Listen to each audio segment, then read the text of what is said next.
I just want to say thank you so much for taking time out to speak to me today about the second season of the Mysterious Benedict Society. So I'm going to throw this one out to you both to begin with. What were some of your highlights working on this second season? We'll start off with you, Tony.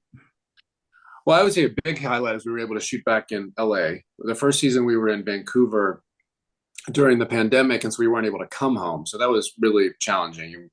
But this first season we were home, and I rarely do you get that experience, and so that was a huge gift. Yeah.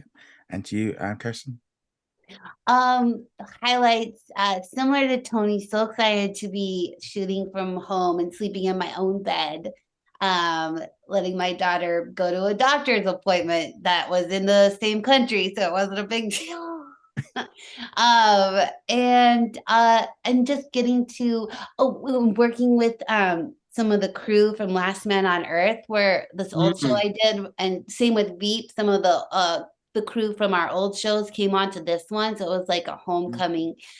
Also loved being on an adventure again, being in this like surreal whimsical world with a fun tone.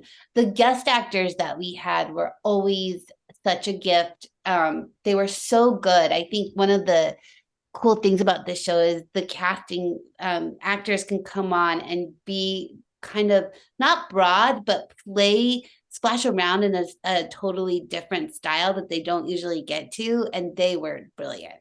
Tony, I'm gonna ask, did you have to take up any dancing lessons for that scene? First of all, you're welcome. It was, well, I remember last season us talking about kind of, if we were to come back, and I said I would like the idea of Curtin having this kind of expression, because he's so tightly wound and there's so much kind of trauma inside of him of putting on a facade, and then he just goes behind the scenes and just dances. I like that kind of weird expression. I was going to ask, do you feel like the character kind of changed a little bit from the first season? It seemed very different in those first couple episodes I've seen so far. Yeah, he's such a mastermind, Curtin, and he knew that his only angle would be to reinvent himself as this kind of like happiness guru. And so I think it shocks both Kristen's character and I, of just like that, we didn't see that coming. And then we got kidnapped. So but it's a beautiful contrast always of this selling happiness and real happiness that Benedict kind of showcases. So that tension between the two is a really fun thing to play. That's cool. And to you, Kirsten, is it kind of nice being on a Disney show, but in front of the camera rather than behind on voices? Definitely.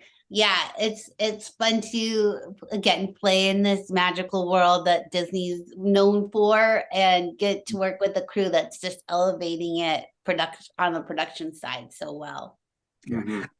Obviously, final question to both of you: would you like to return for a third season? Yeah. Yeah. Yeah. Yeah. Do you know somebody, Roger? I wish I did. No, it's like what Trent has given to us in the books. I mean, this goes into some different angles, but the world, like Kristen said, is so fantastical.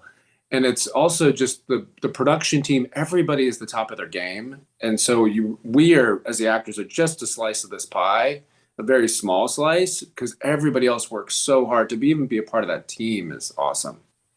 Yeah, that's cool. I just want to say thank you so much for speaking to me today about the second season of Mysterious Benedict Society, which is coming to Disney Plus later this month. And yeah, just big thank you. And also for your work recently on Hocus Pocus 2 and the Bob's Burgers movie. You're welcome. Thanks for watching. Cheers. Thank you. Thank you very much for watching this video. Make sure you go check us out over at whatsondisneyplus.com. Like, follow, and subscribe. Also, a huge thank you to all of our supporters over on Patreon and also on our YouTube channel memberships. And I shall see you guys in another video. Laters.